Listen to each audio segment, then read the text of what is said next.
अस्सलाम वालेकुम students, welcome to my channel. आज हम कम्युनिटी हेल्थ के पास्ट पेपर्स में से जो इम्पोर्टेंट एमसीक्यूज़ हैं उनको डिस्कस करेंगे। और ये जो पास्ट एमसीक्यूज़ हैं ये पेपर सी में से हैं। So let's start our first MCQs which is shake test is used to diagnose diarrhoea, whooping cough, diphtheria and all of above. So हमें बताना चाहिए कि शेक टेस्ट जो है वो डिप्थीरिया के लिए इस्तेमाल होता है। Next is prevention and control of disease lie in the host, environment, agent, none of the above. So its answer is environment।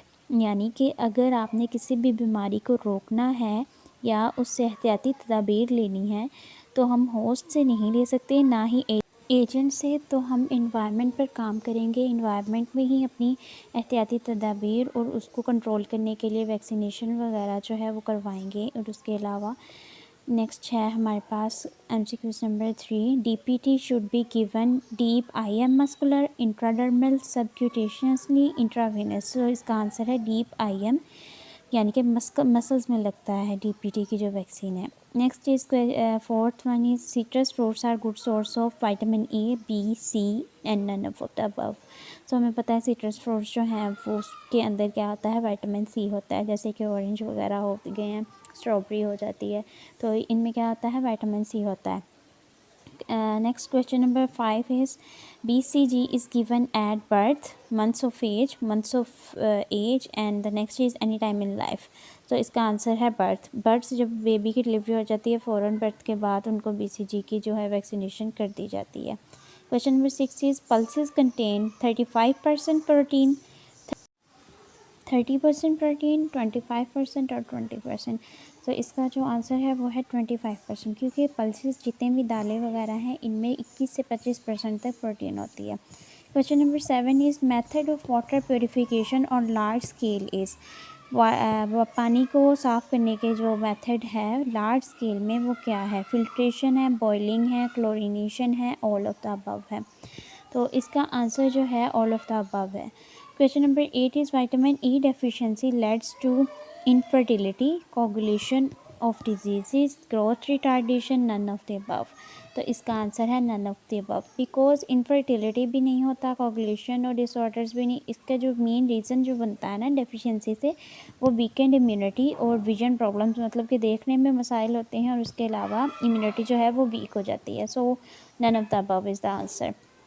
Question number 9 is in rural areas, sanitation barriers can be best for sewage system, sewage treatment plants, sanitary latrine, services latrine. So its answer is sewage treatment plants. Question number 10 is rotavirus produces inflammation in, मतलब rotavirus से सूजन या सोजिश पैदा होती है in lungs epithelium, urinary bladder, intestinal epithelium, none of the above. So it's answer is intestinal epithelium. जब intestinal epithelium के अंदर इन्फ्लेमेशन होती है तो वो डायरिया कोज करती है। सो रोटा वायरस जो है वो मेनली डायरिया कोज करता है। बार फुट वॉकिंग मतलब कि नंगे पाँव से जो चलते हैं उससे क्या बनता है या क्या बीमारी पैदा होती है, tonsillitis no, round worm infestation, tape worm infestation no, hookworm infestation. Tonsillitis जो है वो गले की बीमारी है। हुकवर्म इन्फेक्शन जो है ये एक इन्फेक्टेड एनिमल के फीसिस से फैलता है, जबकि टैपवर्म इन्फेक्शन जो है ये इंटेस्टाइन में मौजूद टैपवर्म जो होते हैं ये बीमारी फैलाते हैं। और अब हम बात कर रहे हैं कि नंगे पाँव चलने वाली बीमारी कौन सी है, तो वो है hookworm infestation. Next is question number 12 is during asexual cycle of malaria red blood cells produce merozoites, sporozoites, सिनोइड्स, ए एंड बी। तो इसका आंसर सी है, सिनोइड्स। ठीक है। Question number 13 is causative organism or agent of syphilis is spirochete bacterium, Treponema pallidum, Diplococci, A and B. So its answer is Treponema pallidum.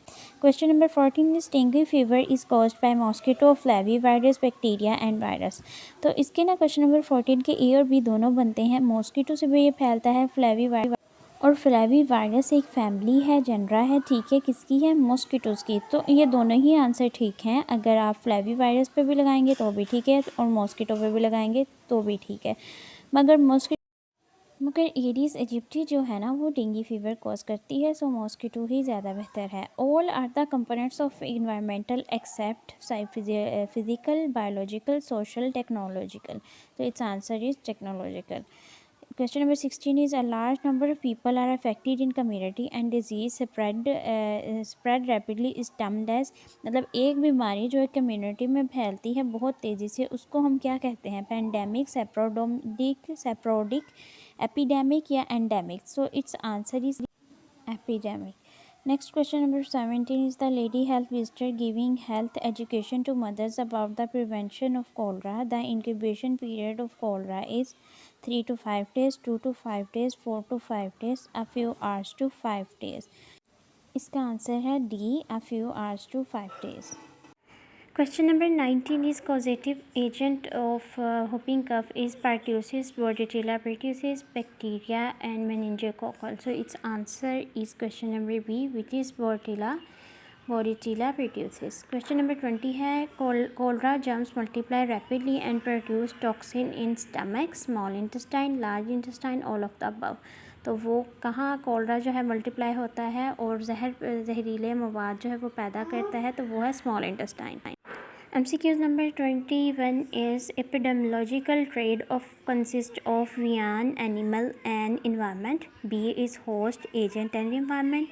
C is causative agent and environment. D is individual, family and community. तो हमें पता है कि host, agent and environment जो है वो trade है किसकी? एपिडेमियोलॉजिकल की, यानी कि एक जो कि अटैक करता है ऑर्गेनिज़म और दूसरा जिस पे अटैक होता है और किस जगह पे होता है? इन्वायरमेंट में रह के। तो ये एक ट्रायंगल है होस्ट, एजेंट और इन्वायरमेंट का। Question number 22 is bacillary dysentery can be bacterial, viral, fungal और none of the above. So हमें बेसिलरी डिसेंट्री से पहले ही पता है कि बेसिलरी डिसेंट्री जो बैक्टीरिया से होती है, so it's bacterial.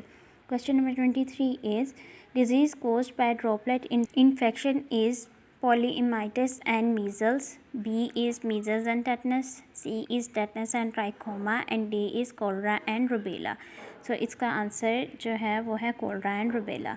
24 is function of calcium in our body is muscle contractions, building and maintaining bones, blood clotting, all of the above. So its answer is building and maintaining bones.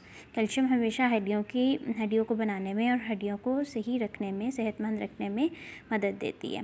25 is hydrophobia is a symptom present is. Hydrophobia ये होता है कि पानी से डर लगना शुरू हो जाता है। तो हाइड्रोफोबिया किस चीज़ की सिम्टम्स है? Meningitis, influenza, rabies, all of the above. So it's answer is rabies. जब कभी किसी को खुदा ना खास्ता कुत्ता जो है वो काट लेता है तो उनको रैबीज़ हो जाती है, तो पानी से उनको डर लगता है। सो ये थे हमारे 25 क्यूज़ पेपर सी के। तो आप इनको अच्छी तरह से याद करें और अपने फ्रेंड्स और फेलो से पेज को भी शेयर करें, यूट्यूब चैनल को भी शेयर करें और हमारे फेसबुक पेज पर भी आप हमसे रब्ता कर सकते हैं। फेसबुक पेज पे आप नोट्स वगैरह या जो भी आपको मटेरियल चाहिए आप इजीली हमसे रब्ते के ज़रिए से ले सकते हैं। Thank you.